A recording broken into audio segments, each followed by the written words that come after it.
কমলা লেবুগুলো পড়ে পড়ে নষ্ট হচ্ছিল।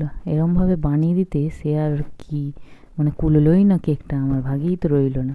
তো আজকে নিয়ে চলে এসেছি বন্ধুরা আপনাদের জন্য খুব সুন্দর একটা রেসিপি, যার নাম অরেঞ্জ কেক এগলেস।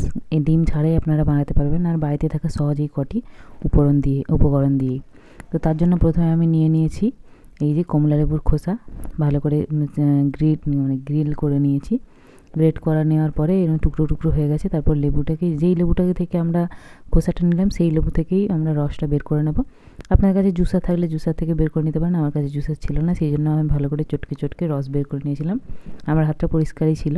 তো রসটাকে যাতে কোনো গুঁড়ো না কিংবা কিছু না থেকে যায় তার জন্য ছাঁকনিতে ভালো করে ছেঁকে নিয়েছি।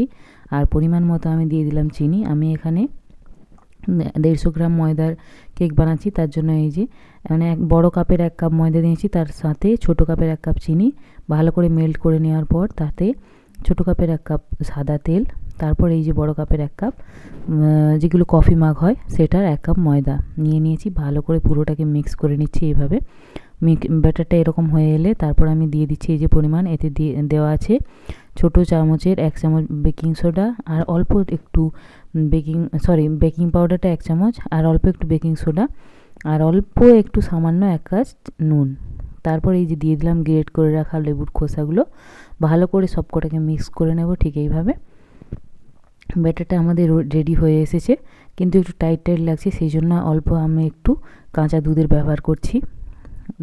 ব্যাটারটা যেহেতু একটু নরম হবে পাতলা টাইপের, তো সেই জন্য দুধ দিয়ে ভালো করে জিনিসটাকে এভাবে কনসিস্টেন্সিটা দেখে নিন ভালো করে।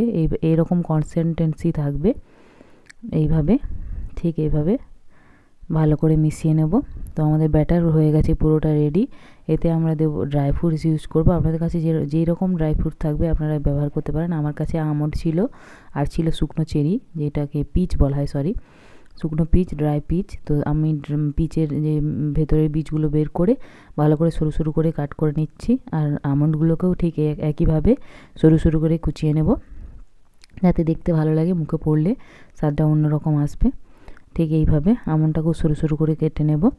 ভালো করে আমন্ড কাটা হয়ে গেলে তারপর আমরা কেকটা বেক করার জন্য বসিয়ে দেবো। বন্ধুরা, যদি রেসিপিটা ভালো লেগে থাকে প্লিজ প্লিজ প্লিজ সাবস্ক্রাইব করুন। আপনাদের ভালোবাসা, আপনাদের সাপোর্ট আমার এখন খুবই দরকার।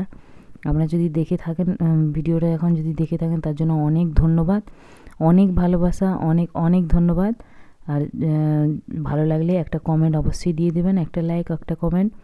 আপনাদের জন্য কিছু না হলেও আমার জন্য অনেক কিছু। তো বন্ধুরা, হয়ে গেছে আমাদের ব্যাটার রেডি, ড্রাই ফ্রুটসও কাটা হয়ে গেছে। তো আপনারা এই যে এরকম একটা কড়াতে বালিও নিতে পারেন, আমি বালি নিলাম না, নুনই নিলাম। তো বালিও ব্যবহার করতে পারেন, কোনো অসুবিধা নেই। এটা গরম হয়ে গেলে প্রিহিটের জন্য রেখে দেবো ওটাকে ঢাকা দিয়ে। তারপর বাটার কিংবা ঘি দিয়ে যে প্যানটাতে আমরা বসাবো কেকটা সেটাকে ভালো করে গ্রিস করে নিতে হবে, কিংবা সাদা তেলও দিতে পারেন, কোনো অসুবিধা নেই। আমার কাছে বাটার ছিল না তাই সাদা তেল দিলাম না, আর অল্প একটু ঘি দিয়ে দিলাম, তাতে ফ্লেভারটাও ভালো আসবে, গন্ধটাও সুন্দর বেরোবে।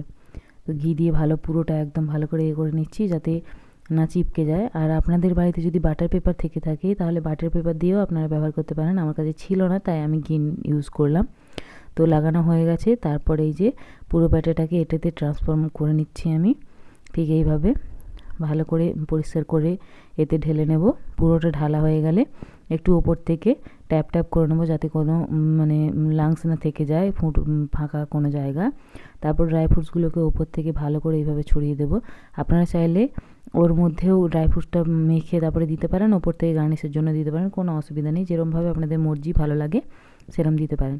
তো এবার ছড়ানো হয়ে গেছে। তারপর কড়াইতে আমরা এইভাবে প্যানটা বসিয়ে দেব, বাটিটা বসিয়ে দেওয়ার পর ভালো করে ঢাকা দিয়ে রেখে দেবো। আমার সময় লেগেছিল আধ ঘন্টা, পুরো 30 মিনিট লেগেছিল। 30 মিনিট মাঝে মাঝে আপনার একটু চেক করে নিতে হবে। তো আমি একবার চেক করেছিলাম ছুরিটা দিয়েই, তো তাতে একটু লেগে গেছিলো, সেজন্য আমি আর 5 মিনিট হতে দিলাম। মোট আমার 30 মিনিট সময় লেগেছে। তো তারপর এইভাবে খুলে নেওয়ার পর আমি আবার দেখছি ছুরিটা দিয়ে কিছু লেগে থাকলো কি না। যদি লেগে না যায় তাহলে ভাববেন পুরোটা কুক হয়ে গেছে। তো বন্ধুরা দেখুন, এইভাবেই আমার কেকটা রেডি হয়ে গেছে। অনেক অনেক